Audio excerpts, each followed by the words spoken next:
Gure sortzaile eta maisua zen Antonio Beristain oroimenez antolatu dugun topaketa hauetara. Eskerrik asko benetan gurekin gaur eta bihar egoteagatik. Vamos a dar comienzo al encuentro internacional que en homenaje a nuestro fundador del Instituto Vasco de Criminología y maestro de los que trabajamos en el Instituto de Criminología, Antonio Beristain, hemos organizado con ocasión de la apertura del nuevo centro Carlos Santamaría de esta universidad, centro que acoge la biblioteca del campus y también los institutos de investigación en ciencias sociales y humanidades. Uno de ellos es el Instituto Vasco de Criminología, el más antiguo del campus, y pues las instalaciones del instituto que anteriormente se encontraban en Villa Soroa, pues ya están en el campus, en este edificio. Esta primera mesa la hemos organizado en recuerdo de Antonio Beristain. Y para ello hemos invitado a personalidades que desde sus posiciones, las posiciones que actualmente ocupan y sobre todo las que en su momento también tenían, mantuvieron una relación especial con Antonio Beristain. Tenemos la suerte de tener con nosotros, por tanto, a Tony Peters, que es doctor honoris causa por nuestra universidad y que es el presidente de la Sociedad Internacional de Criminología, a María Luz Lima Malvido, que es miembro del Consejo de Dirección de la Sociedad Mundial de Victimología y presidenta de la Red Social de Victimología. Estará con nosotros por vídeo Raúl Zaffaroni. Raúl Zaffaroni, catedrático de Derecho Penal, es ministro de la Corte Suprema de Justicia de Buenos Aires y conoció a Antonio Beristain durante largo tiempo en sus estancias investigadoras y formativas en Freiburg, pues en torno a la década de los 70. Nos preside Juan Luis Ibarra, que es el presidente del Tribunal Superior de Justicia del País Vasco y que conoció a Antonio Beristain en Deusto y en diversas ocasiones. Voy a comenzar yo diciendo unas breves palabras en torno a la figura de Antonio Beristain, una figura que, como ya he señalado, para cuantos trabajamos en el Instituto Vasco de Criminología, además de suponer un recuerdo entrañable, supone también recordar a quien nos ha formado, aquel del que hemos aprendido a acercarnos al derecho penal con esa otra mirada que él quería que tuviéramos, no con la mirada del simple estudioso de la norma, centrada en la norma y con los propios límites de la norma, sino con esa mirada atenta a la justicia a la que el derecho penal debe servir, al sufrimiento que en torno al derecho penal se genera, al sufrimiento en primer lugar causado en las víctimas de los hechos delictivos, que a juicio de Antonio Beristain deberían ser las primeras a quienes el derecho penal habría de servir, al sufrimiento que en ocasiones también causa el propio sistema penal en su intervención como sistema creado por los seres humanos. En modo alguno el sistema penal es un sistema perfecto. Como todas las obras de los seres humanos y como los seres humanos mismos, también el sistema penal es muy imperfecto. Por eso necesita de personas que trabajen en su permanente reconstrucción y reforma. Y por eso también necesitan de personas atentas a la victimización que el propio sistema genera y a su reducción y a procurar que ese derecho penal sirva a los fines que quiere servir. Esta otra manera de mirar al derecho penal, Antonio Beristain la describía aludiendo a su mesa de trabajo. Antonio Beristain decía que su mesa de trabajo era una mesa que se apoyaba en 4 patas. Se apoyaba en el derecho penal, se apoyaba también en la criminología en la victimología y en la teología interconfesional. La dimensión ética y la relación entre el derecho penal y las religiones siempre le interesó muchísimo a nuestro maestro. Y en esa mesa de trabajo, pues él fue progresivamente explorando las áreas que sobrevolaban cada una de sus patas y buscando de interrelacionar esas cuatro patas para tratar de despertarnos. Los maestros deben despertar a los discípulos. La función de los maestros no es transmitir el conocimiento, sino conseguir que el discípulo vaya caminando en la senda del conocimiento, una senda que es personal, que es única y que debe realizarla uno mismo, pero en la que cuando cuenta, como yo tuve la suerte de contar, con el apoyo de un maestro, de Antonio Beristain, pues probablemente está bastante garantizada en cuanto a sus posibilidades de éxito. Otra cosa es que el discípulo la sepa aprovechar o no. A buscar, por tanto, sorprendernos, a buscar descolocarnos. Las clases de Antonio Beristain, que se parecían muy poco a las clases que muchos damos y que muchos recibimos, eran unas clases dirigidas a provocar. Si Antonio Beristain algo no hacía, era dar apuntes. Bueno, alguna vez también dio.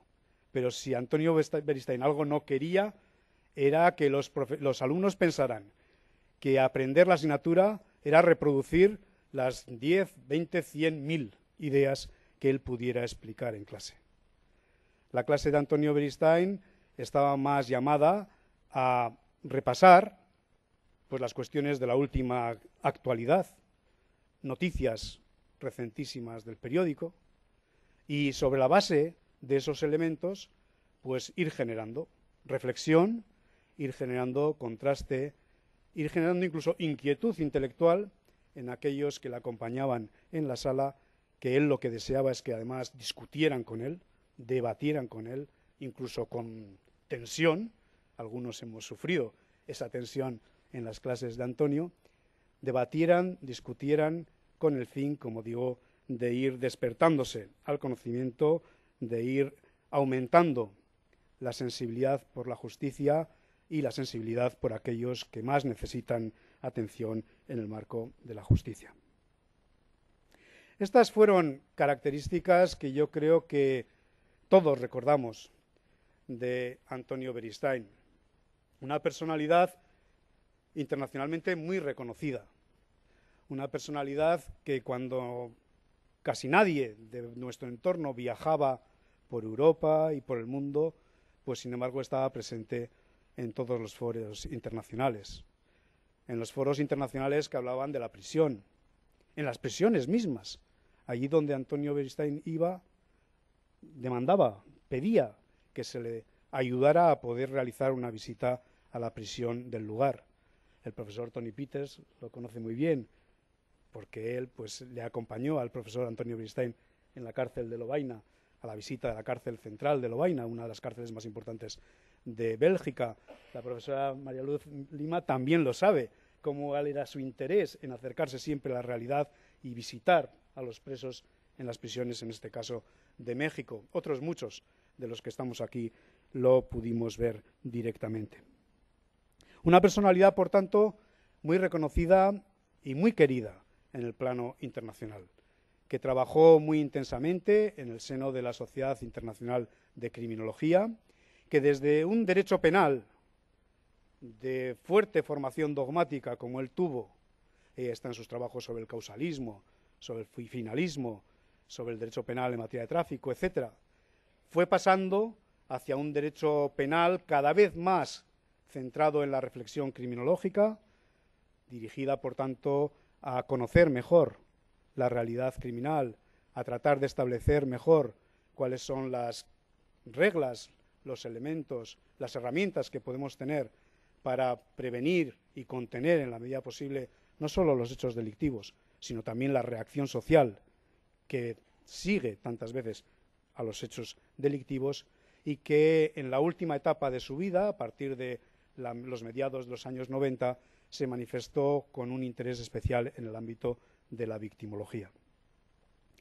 En cada uno de estos tres marcos, Antonio Beristain, además de profesor, además de investigador, además de maestro, fue una persona muy comprometida. Fue una persona muy comprometida frente a las injusticias de su tiempo.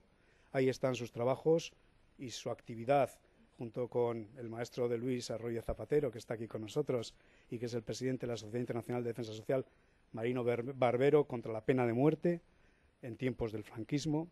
Ahí está todas las actividades que él desarrolló en contra del franquismo y que le llevaron a sufrir tanto en aquel tiempo. Ahí está, si nos fijamos en la última etapa, toda su lucha contra el terrorismo, todo su compromiso y batalla contra el terrorismo de ETA y sobre todo en favor de las víctimas del terrorismo, buscando un adecuado reconocimiento de las víctimas, buscando que las víctimas no se vean revictimizadas por el vacío, por la ignorancia, por el olvido de sus congéneres, de los ciudadanos que están en su entorno y que él vio tantas veces en el País Vasco cómo les daban la espalda. Él no juzgaba a quienes daban la espalda, pero él procuraba llamar y despertar nuestras conciencias para hacer ver que las primeras que merecían la atención, las primeras a las que debería oírse, que el derecho penal debería, en el ámbito del terrorismo, también mirar, sobre todo, a través de la pupila de las víctimas. Este fue Antonio Beristain. Por ese compromiso también sufrió mucho en la última etapa de su vida, durante más de 12, 15 años, tuvo que vivir escoltado, simplemente por hablar, algo que ya hoy nos parece increíble, ya nos parecía antes y que probablemente dentro de 10 o 15 años nos parecerá verdaderamente alucinante. Este es el pequeño recuerdo que yo en este acto quería realizar de nuestro maestro, Antonio Beristain, como un recuerdo introductivo. A continuación, cedo la palabra a Tony Peters, presidente de la Sociedad Internacional de Criminología, para que nos traslade su vivo recuerdo de Antonio Beristain. Muchas gracias.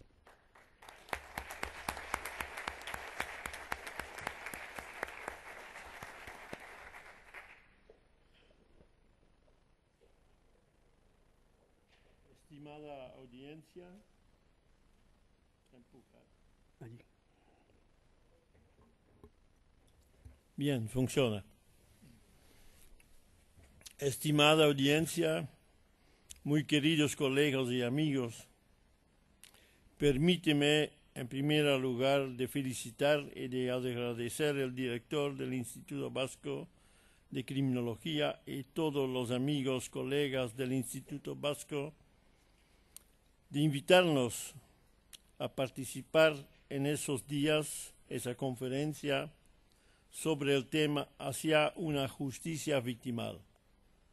Como lo sabemos, el último proyecto o el proyecto preferido de nuestro maestro Antonio Beristain. El Instituto Vasco organiza ese encuentro internacional en homenaje del profesor Beristain. En esa primera parte, el coloquio me han pedido de presentar un vivo recuerdo de Antonio Beristain. Pues cuando José Luis de la Cuesta me llamó el 29 de diciembre de 2009 para informarme que Antonio Beristain falleció la noche pasada, me he puesto a mi mesa de trabajo y hablando con mi esposa Maggie, que ha conocido a Antonio durante muchos años muy bien, he intentado describir un pequeño texto como presidente de la Sociedad Internacional de Criminología. Permíteme de leer un pequeño texto, un texto que he presentado como presidente de la Sociedad Internacional de Criminología. Hoy estamos de luto y nos ponemos al lado de nuestros colegas queridas y amigos del Instituto Vasco de Criminología.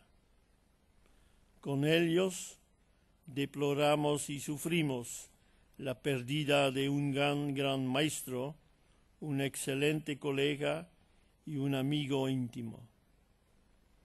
El profesor Antonio Beristain ha servido a la Sociedad Internacional de Criminología durante muchos años como un miembro muy activo del Consejo de Dirección. Antonio conocía muy bien el arte de congregar y hacer colaborar a los criminólogos españoles, latinoamericanos y europeos en los grandes temas de la criminología moderna y contemporánea.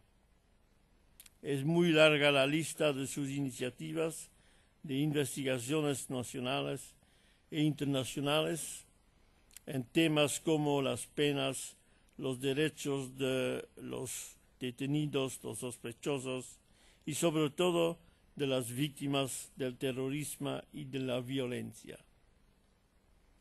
En el tema de la política criminal, Antonio Beristain se ha manifestado ya desde hace muchos años como un gran defensor de la justicia restaurativa. A través del Instituto Vasco de Criminología y de la revista Ikuskilore, Antonio Beristain alimentó plenamente la comunicación y el debate público sobre el papel importante de la criminología y de la victimología en la sociedad moderna. Hoy conmemoramos a un criminólogo de tamaño internacional, un sabio famoso, pero sobre todo un hombre generoso que por su inspiración intelectual, humana y moral ha añadido unos valores personales a nuestra disciplina. La Sociedad Internacional de Criminología manifiesta su profundo gratitud y respeto para la contribución científica excepcional que Antonio Beristain ha podido realizar y trasladar a la comunidad mundial de los criminólogos. Así fue el texto que he mandado en nombre de la Sociedad Internacional de Criminología al Instituto Vasco cuando falleció Antonio. Pues, pensando en Antonio, me recordé que, por suerte, había llamado con Antonio unos días antes la Nochebuena en 2009. Fue Inmaculada que pasó la comunicación con Antonio, que fue como siempre trabajando en su despacho del Centro Internacional de Investigación sobre la Delincuencia, la Marginalidad y las Relaciones Sociales. En cada contacto directo con Antonio, también esa última vez se reconoció la voz típica, agradable y esa vez menos fuerte. Supe que Antonio era flojo y frágil en este momento, pero fue él que tomó, como lo saben todos, fue él que tomó la iniciativa para pedirnos: Tony, ¿cómo va? ¿Cómo va la familia? ¿Cómo van los hijos? ¿Cómo van los nietos? Él fue interesado, fue como parte de la familia. Él quería saber. Él tenía siempre un contacto directo, muy honesto, con ellos con que hablaba. Él quería ser parte de la vida del otro. Así fue mi último contacto con Antonio, unos días antes de su muerte. Enumerar las múltiples calidades de Antonio sería repetir lo que han escrito y publicado los más íntimos amigos, colegas, discípulos de Antonio. Los elogios son con razón circunstanciados, pero todos coinciden en unas calidades muy importantes que nosotros todos hemos vivido en nuestros contactos con Antonio. Quiero recordarles unas calidades que he vivido como excepcional, como se dice en inglés, outstanding, en el entorno especialmente de la criminología. En mi opinión, Antonio era uno de los pocos que tenía la capacidad de integrar los conocimientos de muy diferentes disciplinas como el derecho penal, la filosofía, la teología, alrededor especialmente de un tema central como la delincuencia. No solo era capaz de integrarles con los conocimientos de disciplinas empíricas, no solo fue capaz al nivel teórico, pero también de enfrentarles con los conocimientos de disciplinas empíricas de las ciencias sociales, como la criminología, la sociología, la psicología. En sus obras científicas funcionó a diferentes niveles y desde múltiples perspectivas, pero siempre bien orientado en un tema central elegido por él, el criminólogo. Él podía elegir el tema provocadora.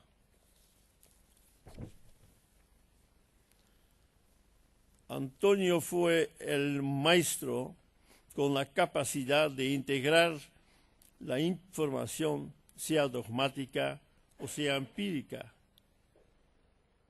y de aplicarla en un proyecto con un objetivo humano al servicio de la persona.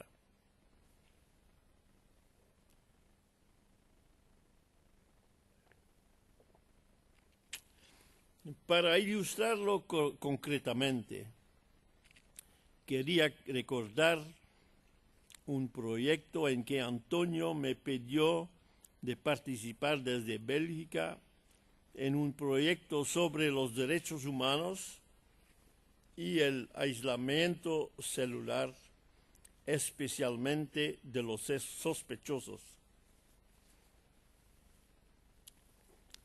Personalmente ya tuve experiencia en el tema de aislamiento personal o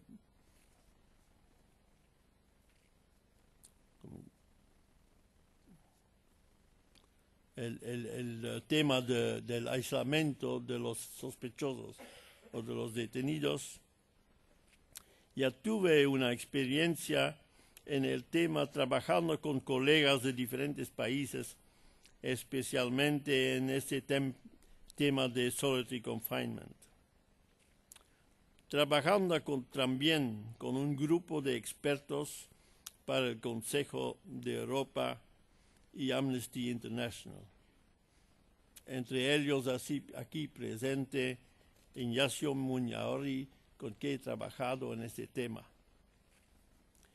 Pero Antonio quería saber exactamente, cuando ha elegido ese tema, quería saber exactamente la situación de los calabozos utilizados por la policía, la justicia, en cada fase de acción justicial, incluyendo detener a sospechosos.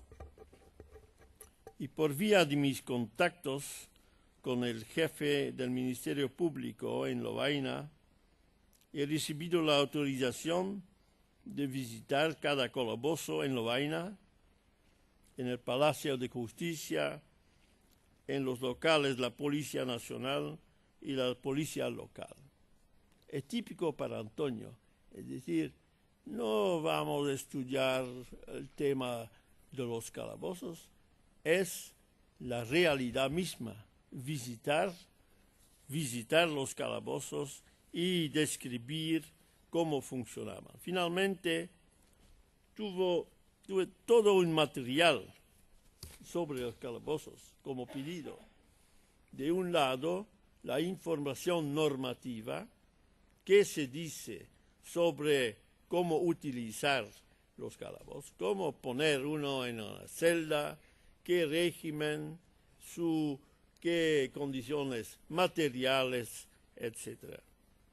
Y Antonio nos ha pedido de saber cada aspecto en detalle. Tienes que ir ahí con un metro, tienes que medir el espacio, tienes que saber cómo funciona ese espacio, qué material se pone a la disposición del sospechoso. Nos ha pedido realmente de conocer, de un lado, todo el cuerpo normativo, y se descubrió se descubrió por natural que no había, que había algunas reglas, algunos elementos, y fue nuestra tarea de coleccionar la información, de poner juntos, de descubrir, de conocer todo el sistema que funciona según el que funciona los calabozos. Porque Antonio nos invitaba de venir a San Sebastián para participar en un coloquio sobre el tema.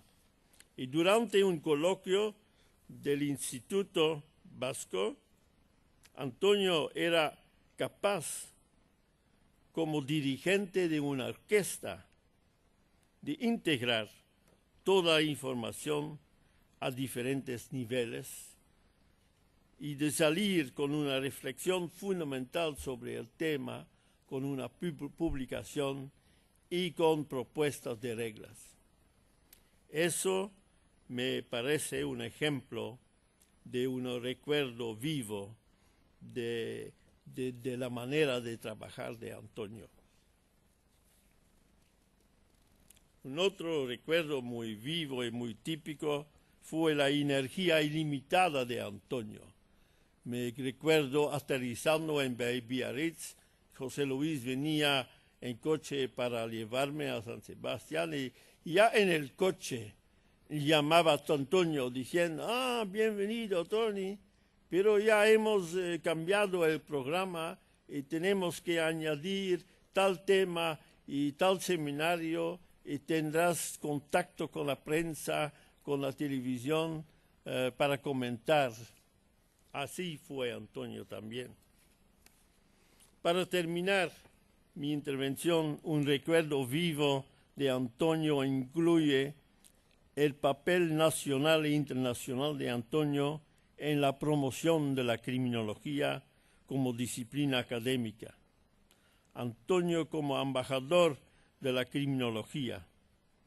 Y también es su mérito de haber desarrollado la victimología integrada en su proyecto de criminología. Por sus trabajos, investigaciones e iniciativas científicas en el campo de la victimología, él ha dado un contenido muy rico a la victimología. Y para terminar, por vía de la justicia restaurativa, Antonio ha podido reorientar la discusión sobre la pena y la reacción judicial y social.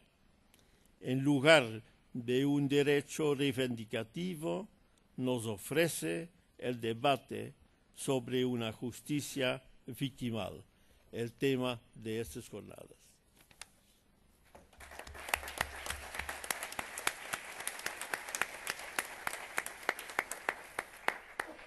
Pues muchas gracias al profesor Tony Peters, presidente de la Sociedad Internacional de Criminología. Interviene a continuación la profesora María Luz Lima Malvido, miembro del Consejo de Dirección de la Sociedad Mundial de Victimología y presidenta de la Red Social de Victimología. Muchas gracias.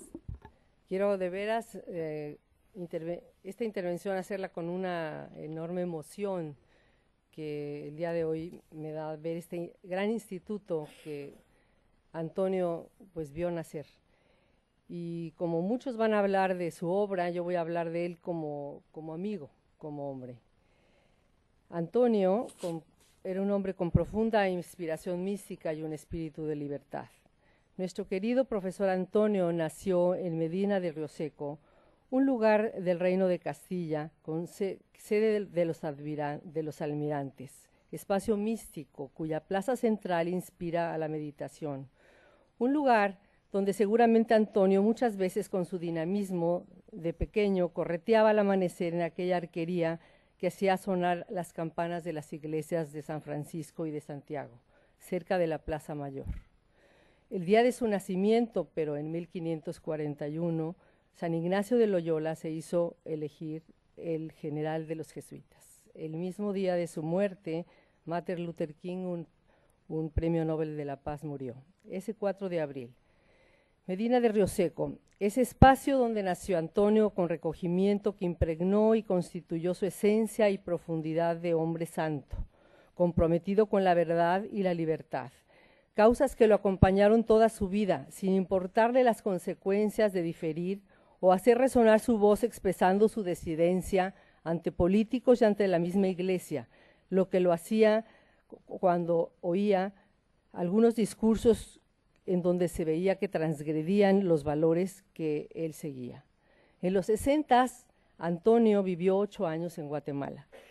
Para muchos que no lo conocen, él con su hermano también jesuita fundó una gran universidad, una universidad que lleva el nombre de Rafael Landívar. Esa universidad que inició hace 50 años, él la inició con 138 alumnos y ahora es una gran universidad que tiene 27,000 alumnos. Él, ahí en Guatemala, comenzó a demostrarnos un gran amor por América Latina. Y por eso, siempre que se refería a América Latina, lo hacía con un especial recuerdo de quien ha dejado en ella parte de su vida y de su corazón. Más tarde, Antonio vive en diferentes lugares, pero en San Sebastián, esta capital europea de la cultura, título que el Consejo del Parlamento Europeo le ha dado, es donde florece esta gran corriente criminológica y victimológica humanista. Era un hombre amante del arte. En ese Medina de Rioseco, donde él nace, inspirador de abundantes poetas, escultores y fotógrafos, es un lugar donde habitan muchas palomas. Siempre que nos veía, nos pedía que le trajéramos una paloma. Y le trajimos de todos tamaños, chicas, grandes, de barro negro, de barro blanco, de todas. El lugar en donde nació Antonio, famoso por sus cofradías penitenciarias históricas que se organizaban en procesiones de clemencia, de las palmas, del dolor, del mandato, el viacrucis y del encuentro que se realizaban en Semana Santa. Donde, por ejemplo, Juan de Juni, escultor franco-español, formó una gran escuela de escultura castellana, permaneciendo ahí 30 años. Ahí fue donde Antonio observó tallar la piedra y trabajar el barro, que lo volvieron un amante del arte y especialmente de la escultura. Si aún estuviera por aquí Antonio, lo podríamos ver al alba, junto a las rocas, al costado de la Bahía de la Concha, junto a las esculturas maestras de Chillida, uno de sus lugares más favoritos de meditación, escuchando el bufar de las olas, especialmente famoso para encontrarse con él. Se emocionaba especialmente en la tormenta, cuando había tormenta en esa bahía, y nos decía, parece que está castigándola el mar con olas de 2 y 3 metros de altura. En unos pocos minutos después de la tormenta salía el sol radiante con una sensación de frescura y de libertad. Así es la vida, nos comentó, llena de tormentas que a veces parecen interminables, pero al instante vuelve la luz como la que hoy ilumina España al anuncio del fin de la lucha terrorista de la ETA, que tantos insomnios causó a nuestro querido profesor Antonio. Antonio era un hombre gustoso de la buena mesa. Ahí en Rioseco, donde nació, hay una gran riqueza gastronómica, tradicional de la cocina, que pasó de generación en generación y que dio origen a su identidad propia. En ese lugar afinó de muy pequeño su gusto desde el hogar por la buena mesa, que la compartía con sus amigos seguramente al pasar por el mesón de la Rúa, por la carretera de León, para realizar una parada, para tomar un paladar de sus guisos favoritos, el bacalao con tomate y unas cogochas. Y por qué no, al final, un café con una marina. Y al subir al barco, recorrer de esclusa en esclusa, pronunciando una oración. ¿Cuántos tuvimos el privilegio de compartir con él esas cenas, su cofradía criminológica, que se convertía en un verdadero ritual, desde donde risas, con un buen cocido castellano y cortando la sidra, discutíamos temas no solo criminológicos, sino a veces teológicos, como aquella velada en la que acalorados discutíamos la duda de si existía el infierno. Antonio, nacido en tierra de almirantes. Antonio fue nuestro almirante intelectual, padre de la criminología en España, que marcó claramente el rumbo en sus conferencias, en sus homilías y en sus obras, con títulos muy sugestivos como aquel de las macrovíctimas del delito. Planteamiento que marcó el estudio del terrorismo y de sus víctimas, el acceso de las mismas a sus familiares. Ese texto lo hemos elegido como materia de las 24 materias que daremos en la próxima maestría en victimología que se inaugurará en México. Ese es el segundo intento de maestría, ya que diseñamos otra que por desgracia se cerró en el Instituto de Ciencias Penales. Antonio Beristain.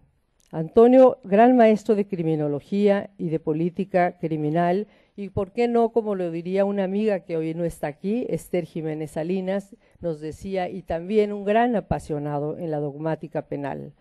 Antonio, un hombre que sabía escuchar y compartir. Así lo oigo entre los pasillos del instituto diciendo a los alumnos: venid, vamos a revisar juntos y adicionar los contenidos de los planes de estudio, porque siempre le interesaba nutrirse de las opiniones de sus alumnos, a quienes siempre escuchaba atento, dándoles ejemplo y dignidad. El huerto familiar. En su tierra natal todas las familias tenían un huerto familiar y Antonio lo tuvo.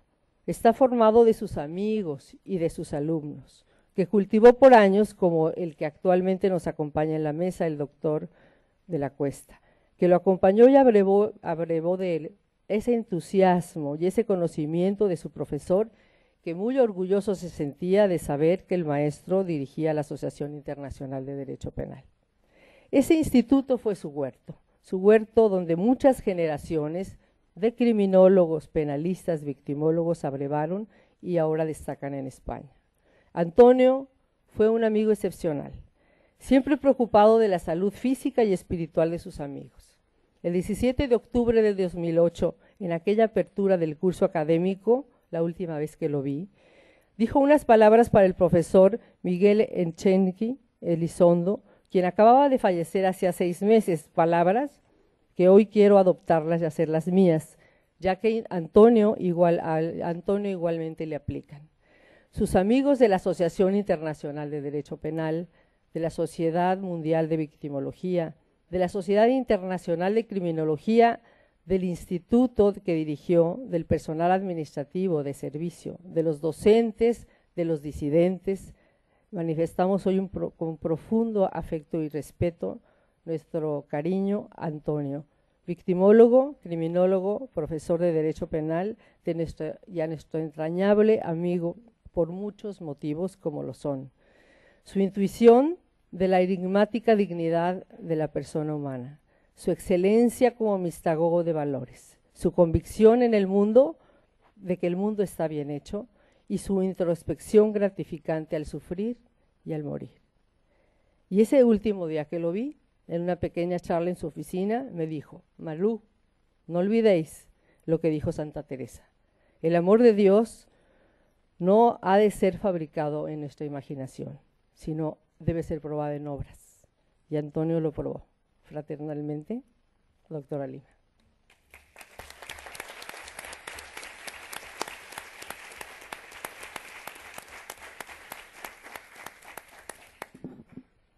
Pues vamos a escuchar a continuación el mensaje que nos ha enviado el profesor Eugenio Raúl Zaffaroni, que, como he dicho, no puede estar con nosotros.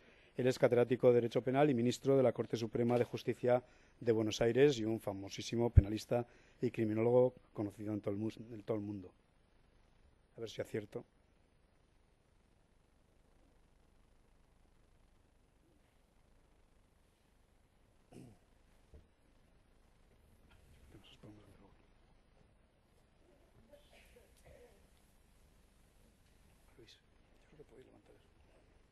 Sinceramente, si hay algo que lamento es no estar físicamente en San Sebastián en este momento, no estar con ustedes en este instante,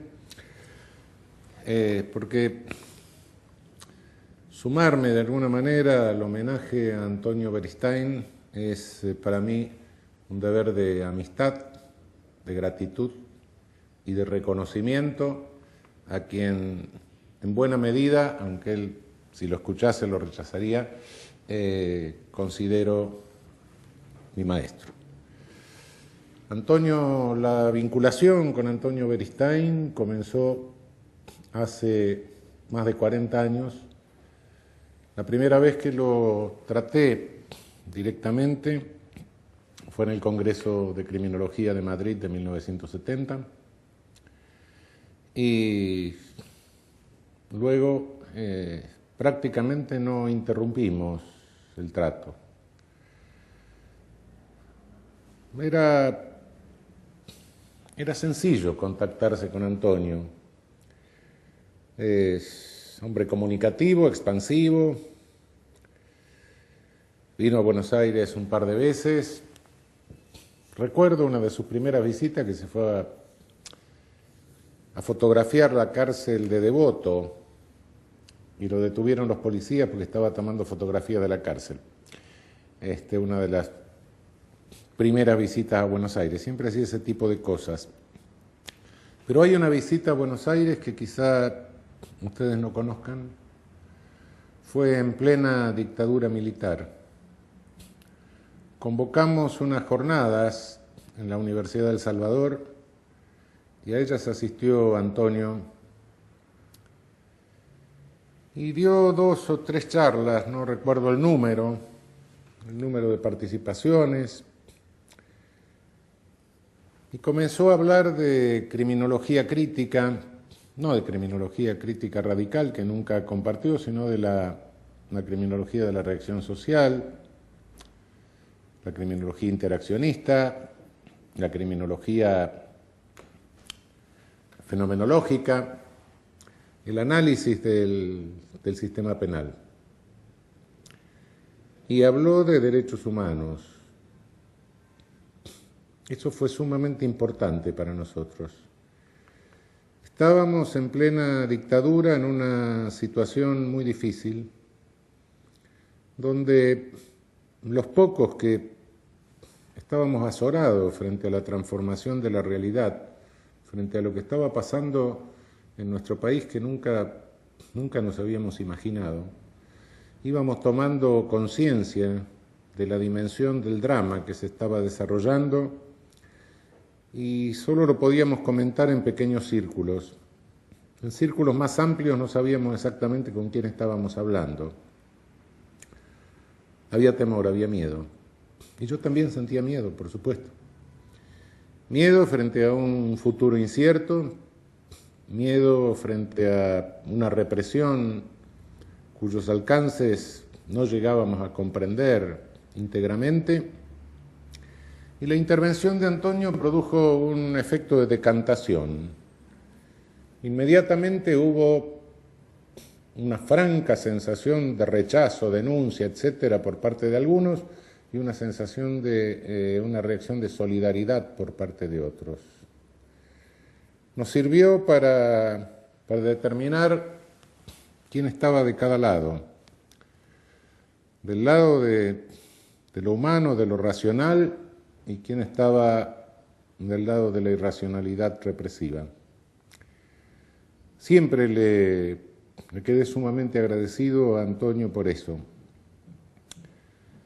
Y luego, no luego, sino simultáneamente, Antonio nos iba nos iba enseñando con esa visión cristiana que la religión no era sometimiento, sino que era libertad. La particular sensibilidad de Antonio frente a lo humano y frente al drama conflictivo del delito lo llevó a un área donde quizá era inevitable que llegase, es decir, a la victimología.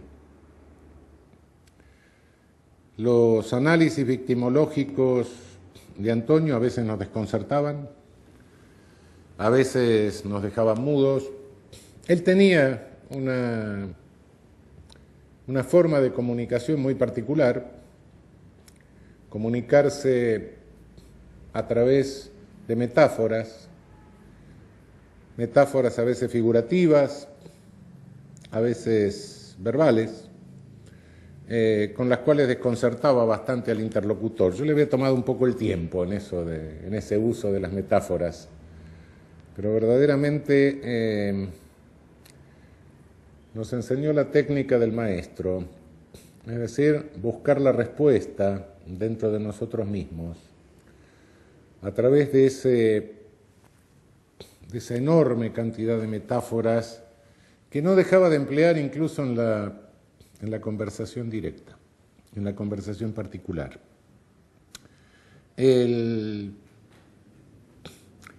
Cuando usando esas metáforas habló de derechos humanos en aquellas jornadas del Salvador, de los años duros, de los años negros, la reacción positiva que se produjo fue que se ampliaron, como consecuencia de eso se ampliaron nuestros círculos. Empezamos a hablar con otras personas. Y recuerdo perfectamente que hubo una resistencia a otorgarle el título de profesor invitado en público. Ese título se le otorgó en privado. Y recuerdo luego una cena que le hicimos los amigos que ya nos podíamos mirar a los ojos y hablar de alguna manera con sinceridad después de ese fenómeno, después de esa intervención fenomenal. Amigos de los cuales lamentablemente la gran mayoría estará con él mirándonos en este momento desde algún punto del cosmos. Recuerdo a don Isidoro de Benedetti, recuerdo a don Roberto Petinato, recuerdo a Arnoldo Jiménez, en fin, personas que pasaron por nuestra teoría o práctica penal, dejando una huella inolvidable. Creo que Antonio, por todos los lugares por donde pasó, dejó esa huella. Nos encontramos en distintos países, ciudades, universidades. 40 años es una trayectoria muy larga. Podría decir que parte de esa trayectoria la caminamos juntos, aunque en el último tiempo no tenía un trato tan frecuente con él, ni nos manejábamos epistolarmente con tanta frecuencia, pero extraño los sobres con el membrete del Instituto Vasco de Criminología, y entre las cosas que me enseñó y que nunca podré olvidar ni dejar de agradecerle a este jesuita fue mencionarme un día cuando me había puesto a descubrir la raíz de todo el poder punitivo, de toda la formación de nuestro discurso, cuando descubrí el martillo de las brujas y me di cuenta de que no descendíamos de Beccaria sino de la Inquisición.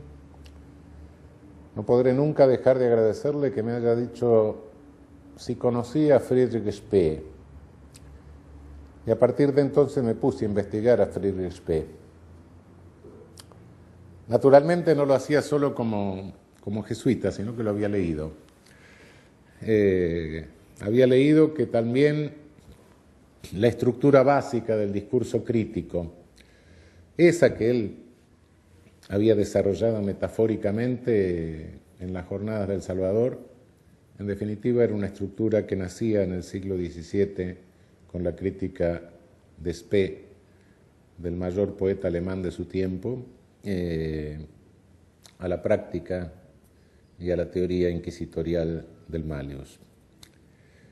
Realmente, cada vez que explico esto, no puedo dejar de recordarlo. Estamos empeñados en la traducción del Malleus al castellano. Lamentablemente está en alemán, está en italiano, está en francés, pero no tenemos una versión del libro de Spee, quiero decir, de la Cautio Criminalis en castellano. Creo que es lo que le debo a Antonio. En este momento hay latinistas trabajando en esto. Espero que pronto pueda disponer la traducción de la Cautio Criminalis en nuestra lengua, tributarle a Spee el homenaje que merece como el primer estructurador del discurso crítico, el antecedente más directo de Cesare Beccaria, y creo que esa publicación va a ser el mejor homenaje póstumo que pueda tributarle a Antonio Beristain. La sensibilidad de Antonio por la victimología, la sensibilidad por el conflicto, la sensibilidad frente al drama humano, la incesante actividad, la motricidad, quisiera decir casi, que lo orientaba y que lo llevaba a viajar hasta lugares lejanos, que lo llevaba a hablar en todos lados, que lo llevaba a movilizarnos, a inquietarnos, a emprender nuevas tareas, a mirar siempre más lejanamente y sobre todo a preguntarnos constantemente quiénes éramos y cuál era nuestra misión. Nuestra misión en la humanidad, nuestra misión en el mundo. Realmente es hoy que no lo tenemos, sentimos ese enorme vacío, el enorme vacío que deja alguien que no solo transmitió ciencia, que no solo transmitió saber, sino que transmitió ejemplo, inquietud y sobre todo esto, es decir, la permanente intención de inquietarnos, de que nunca creamos que hemos llegado a la verdad, que la verdad nos supera siempre, que la verdad es una meta detrás de la cual vamos, pero nunca alcanzamos. Por eso, y no lo vi cambiar a lo largo de 40 años, con esa tremenda movilidad que lo caracterizaba, no lo vi cambiar a lo largo de 40 años esa actitud de movilización, esa actitud de generar permanentemente inquietud, con sus metáforas, con sus figuras, con sus representaciones y sus raras expresiones verbales. Cuando nos desconcertaba era justamente para inquietarnos. Ojalá conservemos la inercia que nos dejó el paso de Antonio por nuestras vidas. Siento nuevamente no estar físicamente con ustedes. Me lo impide una circunstancia en mi país. Estamos en plena campaña electoral, frente a una elección presidencial en breve. No es momento para que pueda alejarme de la Argentina para estar con ustedes. Les pido mil disculpas por esto. Les prometo que de alguna manera en breve tendremos a Spee en castellano. Será el mejor homenaje que le pueda tributar a la memoria de Antonio. Y en fin, insisto en que ojalá la energía que él nos ha dejado a través de crearnos a lo largo de 40 años inquietudes y más inquietudes, no la perdamos nunca. Que sea un impulso que nos siga llevando adelante a lo largo de lo que nos quede de existencia. Un enorme saludo y un gran abrazo para todos los colegas.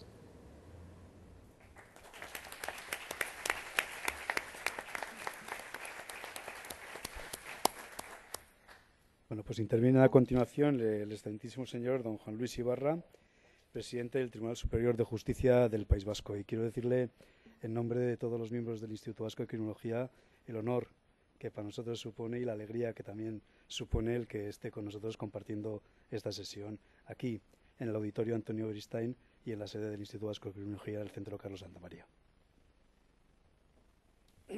José Luis, el honor y el agradecimiento es mío hacia el Instituto y hacia tu persona por haberme permitido estar hoy aquí. Antonio Beristain fue maestro de jueces y, de hecho, va a haber otros jueces que van a compartir estas mesas. Va a estar el magistrado Joaquín Jiménez, de la Sala Segunda del Tribunal Supremo, va a estar el presidente de la Audiencia Provincial de San Sebastián, Ignacio Subijana, y ellos estoy seguro que van a desarrollar los aspectos académicos en el ámbito del objeto de estas jornadas, aspectos académicos en los que yo no soy maestro, sino alumno, porque conocí al profesor Antonio Beristain siendo alumno en la Facultad de Derecho de la Universidad de Deusto. Corría el curso académico 1966-67. Enseñaba la asignatura de Derecho Penal, parte general, y recuerdo que el profesor Beristain nos llevó a visitar la cárcel de Pamplona. Creo que fue la única actividad práctica que tuvimos a lo largo de toda la licenciatura, aunque no descarto que fuera la única de la que guardo memoria. Memoria emocional de la conversación a través de la doble reja con un penado vecino de mi mismo municipio. Memoria auditiva del sonido metálico de las puertas que no tienen cerradura hacia afuera. Memoria olfativa de humedad y de desinfectante cuartelero. Mi siguiente encuentro con el profesor Beristain se produjo 20 años después, a mediados de los años 80, con ocasión de la actividad de la Asociación Pro Derechos Humanos del País Vasco, de la que fui cofundador y presidente. Desde entonces, el profesor Beristain pasó a formar parte de mi almario ético, como referente vital de la utopía de la realización del valor superior de la justicia. En la segunda mitad de los años 80, en unos años en los que la violencia terrorista de ETA se desarrollaba en todo su apogeo, quienes militábamos en la Asociación Pro Derechos Humanos del País Vasco no pretendíamos alcanzar una cuarta generación de los derechos humanos en la que se reconocieran los derechos de las víctimas. Nuestro propósito era mucho más limitado y aún así se nos representaba con perfiles titánicos. Queríamos difundir en la sociedad vasca el conocimiento de la Declaración de los Derechos Humanos de 1948 y promover una cultura política de respeto a sus prescripciones.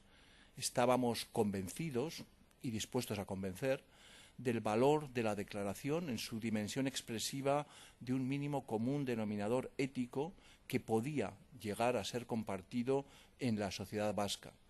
Un mínimo ético cuya constante vulneración parecía abocar a la ciudadanía del País Vasco a instalarse para siempre en la aceptación pasiva de la barbarie etarra y en la intolerancia entre nacionalistas y constitucionalistas. Nos proponíamos difundir el contenido de la Declaración de los Derechos Humanos, singularmente el derecho a la vida y a la integridad personal, a fin de que sus proposiciones pudieran ser empleadas por los ciudadanos como norma de contraste respecto de nuestra propia realidad política y social.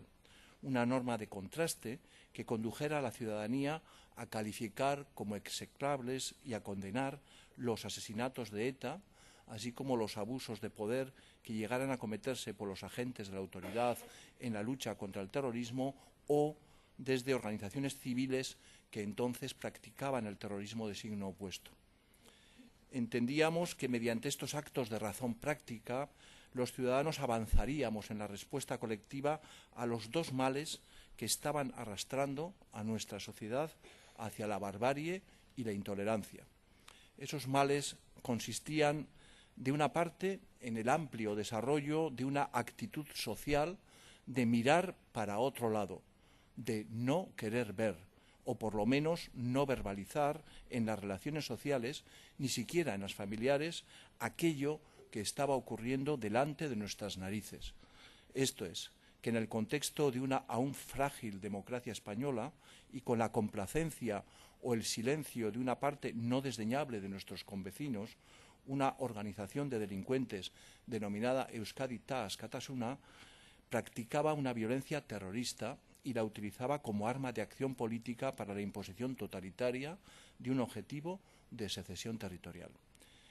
El otro de los males que nos aquejaba era la extensión en nuestra sociedad como valor socialmente aceptado de la relativización ética respecto de esta realidad política. Me refiero al mal moral que, ante la noticia de la muerte causada por la organización criminal, producía una expresión corporal compungida que se resolvía mediante la frase «pues mira que los otros también».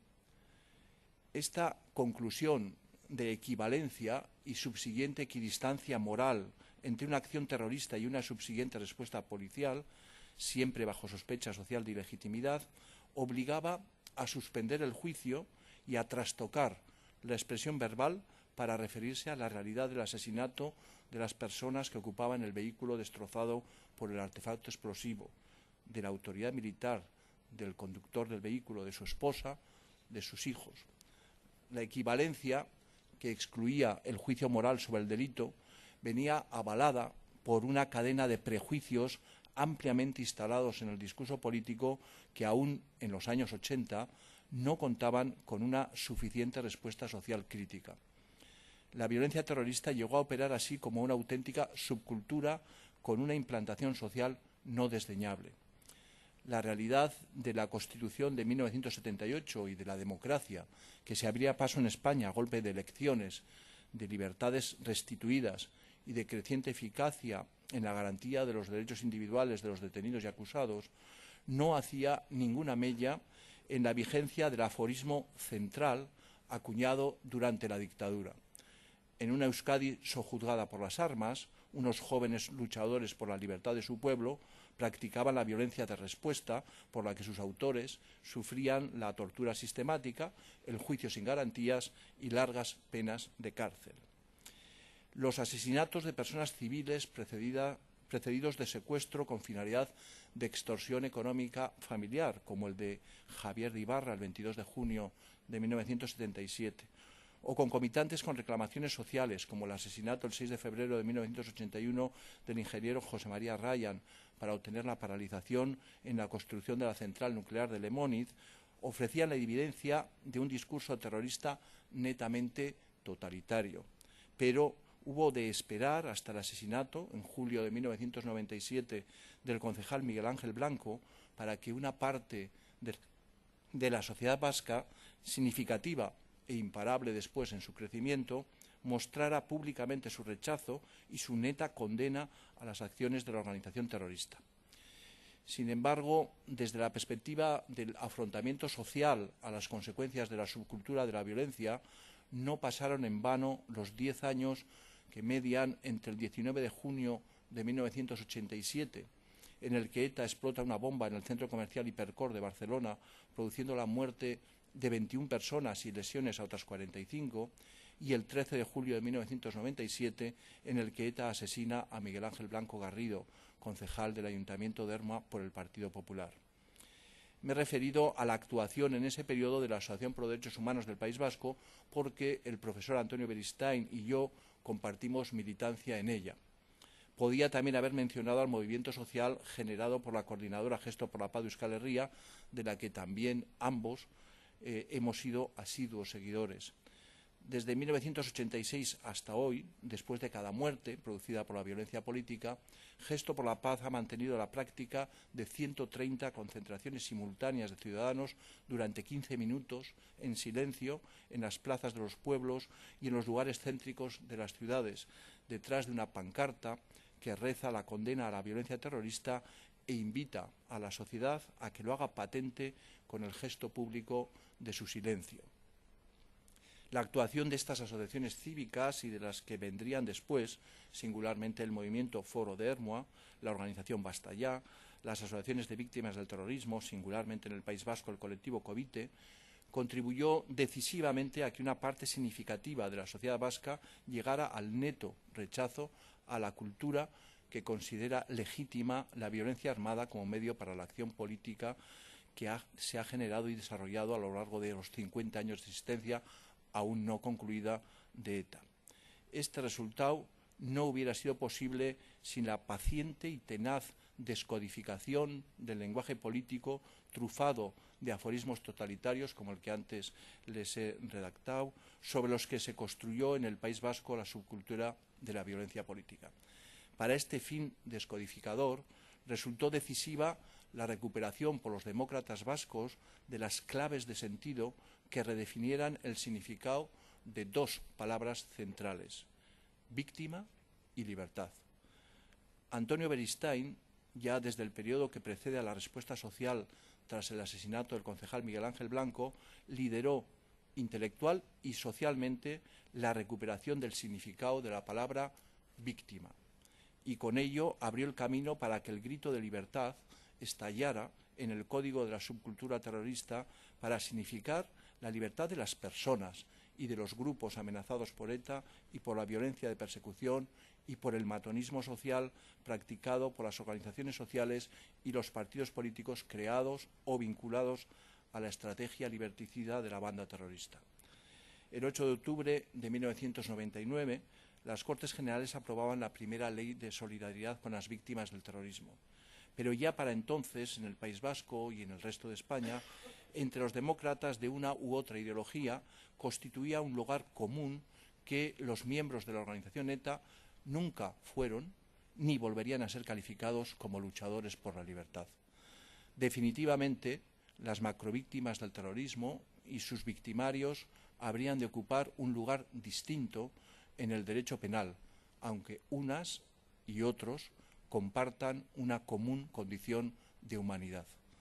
El profesor Beristain lo repitió a lo largo y ancho de las academias españolas, europeas y americanas. Decía: vengo desde el País Vasco, donde padecemos experiencias trágicas, aunque esperanzadoras, de las macrovíctimas de ETA, de sus cómplices y encubridores, con y sin el síndrome de Estocolmo, consciente e inconsciente. Nuestro compromiso por la paz brota de la justicia, no del diálogo previo ni de la impunidad. Fin de la cita. El profesor Beristain acuñó la calificación de macrovíctimas del terrorismo y la aplicó a las 829 personas asesinadas por ETA en su medio siglo de existencia, y desarrolló un sostenido esfuerzo académico por situarlas como protagonistas axiológicas de una dogmática penal nueva, de una dogmática de la justicia restaurativa, en la que las víctimas sean consideradas como su alfa y su omega. Más allá del mundo de la academia, la reflexión del profesor Beristain constituye una real y profunda aportación a la cultura política que hoy compartimos los ciudadanos demócratas del País Vasco. La aportación del profesor Beristain ha contribuido decisivamente a que superemos los tiempos en los que en el lenguaje social dominante se mantenía una doble acepción que las víctimas del terrorismo compartían en brutal maridaje lingüístico con las personas que sufren detención, procesamiento o condena privativa de libertad por su pertenencia o su colaboración con la organización terrorista. El sufrimiento causado por los victimarios etarras puede no ser distinto en términos emocionales al sufrimiento padecido por los victimarios como consecuencia de la represión legal. Pero necesitábamos y seguimos necesitando palabras distintas para definir cada uno de estos sufrimientos, salvo que con el empleo de una misma palabra queramos expresar la equivalencia en la apreciación social de ambas situaciones. Hoy, en la cultura política dominante, siguiendo la enseñanza del profesor Beristain, se reserva el nombre de víctima a la persona que sufre y o muere altruistamente, sin llevar a cabo la realización arbitraria de su propio derecho, sin ninguna participación activa ni contribución en el resultado delictivo. Ahora que en nuestra cultura política ya tenemos patrimonializado el significado de la palabra víctima, la apuesta de futuro consiste en conseguir que no se pierdan las claves que le proporcionan el sentido. Singularmente, la clave que en la sociedad vasca dota de sentido al recuerdo de las macrovíctimas del terrorismo. Esta clave tiene hoy, y lo tendrá en los próximos años, una gran importancia para la construcción cotidiana de la convivencia democrática.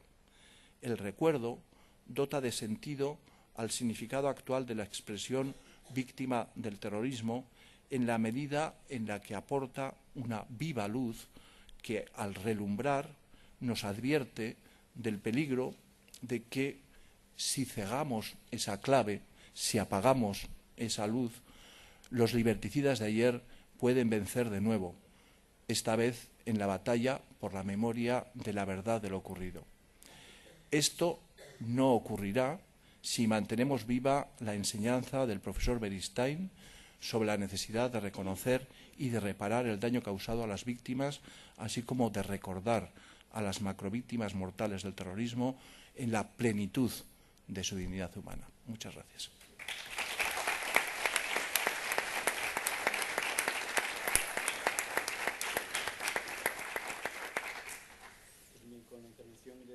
Con la intervención del presidente del Tribunal Superior de Justicia del País Vasco, cerramos esta primera parte de la sesión. Va a haber una segunda parte a continuación en la que la profesora Virginia Mayordomo, secretaria académica del Instituto Vasco de Criminología y directora de la cátedra Antonio Beristain, nos va a hacer una breve presentación de la memoria de actividades, que va a ser acompañada de una presentación en la pantalla con fotografías de Antonio Beristain en su recuerdo. Luego la presentación. Vale. Cuando te diga. Vale.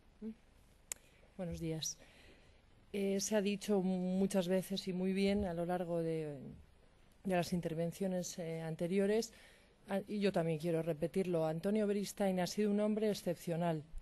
Su labor, la labor de este maestro ejemplar, nunca dejó a nadie indiferente. Fue rebelde frente a las situaciones injustas. En su singular método académico, como ha dicho el profesor de la Cuesta, provocador en muchas ocasiones, fue dirigido a que sus discípulos aprendiéramos a pensar. Buscaba de forma permanente el diálogo y el intercambio de posicionamientos relacionados con cuestiones de especial interés criminológico y victimológico. Sí fue un gran conocedor teórico de las víctimas, pero él mismo tomó esa condición por defenderlas, y lo hizo conscientemente, sabiendo bien que con su actitud no solo se exponía a ello, sino que se iba a asegurar esa condición. Por defender la libertad de los demás sacrificó la suya y, como ya se ha dicho, tuvo que vivir los últimos años de su vida, y bastantes, acompañado por un escolta por haber hecho valer pública y repetidamente el reconocimiento tan merecido a las víctimas del terrorismo. Es verdad que fue objeto de numerosos homenajes por ello, pero los que lo tuvimos cerca en su día a día, pues también sabemos que vivió la soledad y padeció la incomprensión de muchos. La cátedra Antonio Beristain busca perpetuar su memoria, la memoria de nuestro maestro, y conservar su impulso y su energía, prosiguiendo su labor a favor de las víctimas, a las que dedicó con mayor intensidad la última etapa de su vida universitaria.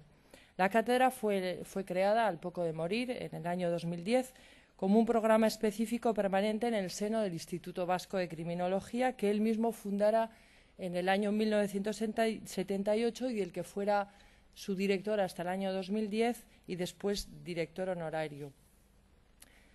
Por ello, la cátedra se está ocupando, con la inestimable colaboración, con la inestimable ayuda con la inestimable participación de Inmaculada Iraola, Isabel Germán, Gema Barona e Izaskun Orbegozo, de recopilar y difundir a través de una página, dentro de la página web del Instituto Vasco de Criminología, su obra, fruto de su ingente tarea investigadora y docente y de su compromiso valiente.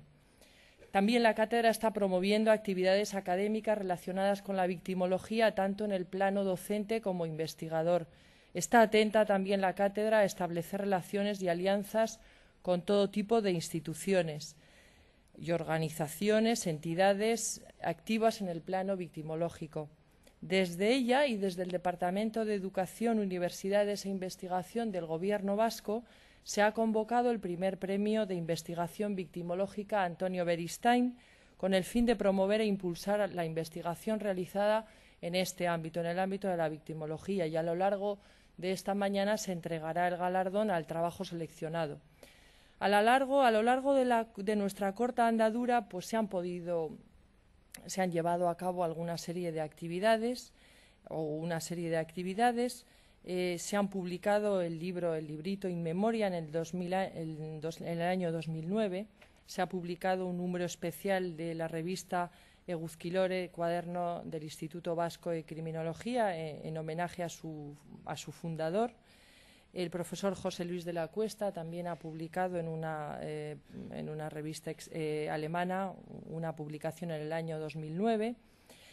Como he dicho, se está colgando en la página web del Instituto Vasco de Criminología, dentro de la cátedra Antonio Beristain, todas sus publicaciones, lo cual pues está resultando, para quien lo está llevando a cabo, una tarea pues la verdad es que ardua. Han realizado otras instituciones, otras universidades, actos, eventos, homenajes que nosotros hemos ido recogiendo en homenaje a su memoria.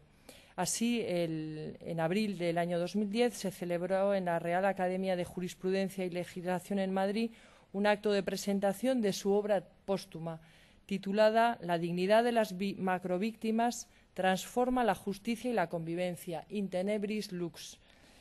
En el marco del 7º Congreso de Victimología, organizado en Elche, en junio de este año, en la primera jornada del Congreso también se celebró un acto de homenaje en su memoria.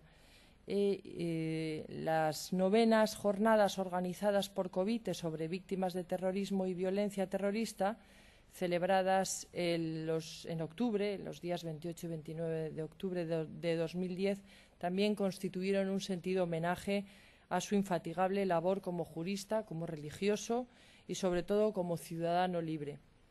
En el marco del 8º Congreso Español de Criminología, Convivencia, Libertad y Tolerancia, celebrado en San Sebastián a finales de junio, se llevó a cabo un simposio bajo el título El legado criminológico y victimológico de Antonio Beristain como vía de promoción de la convivencia, pasado, presente y proyección futura. Y finalmente hay una serie de autores, como son Rogelio Alonso, Florencio Domínguez, Marcos García, Laura Bozmediano, César San Juan, José Luis de la Cuesta, Norberto de la Mata y algunos otros autores han publicado una serie han llevado a cabo una serie de publicaciones en su memoria. Existen otros premios, el premio Euskadi de Investigación 2009, concedido al profesor José Luis de la Cuesta, pues tuvo una mención honorífica a título póstumo para el profesor Antonio Beristain, y también el premio extraordinario Antonio Beristain y Piña de Victimología a la excelencia humanística e investigadora de la Fundación de Victimología de la Universidad de Murcia. Y finalmente que sepan también ustedes que existen en España otras cátedras, así la cátedra Antonio Beristain de Estudios sobre el Terrorismo y sus Víctimas, Instituto de Derechos Humanos Bartolomé de las Casas de la Universidad Carlos III de Madrid, y la Cátedra Internacional de Victimología Antonio Beristain y Piña de la Fundación Victimología de la Universidad de Murcia. Y ahora se van a proyectar una serie de fotografías que nos muestran pues momentos de su vida fotografías que han sido recopiladas de un documento que tenía, que había elaborado en su momento el profesor Paco Echeverría.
Pues bueno, en nombre del Instituto Vasco de Criminología sí quiero agradecer a todos los colaboradores de la cátedra Antonio Beristain por el trabajo realizado no solo con esta presentación, sino en relación con el encuentro que vamos a desarrollar.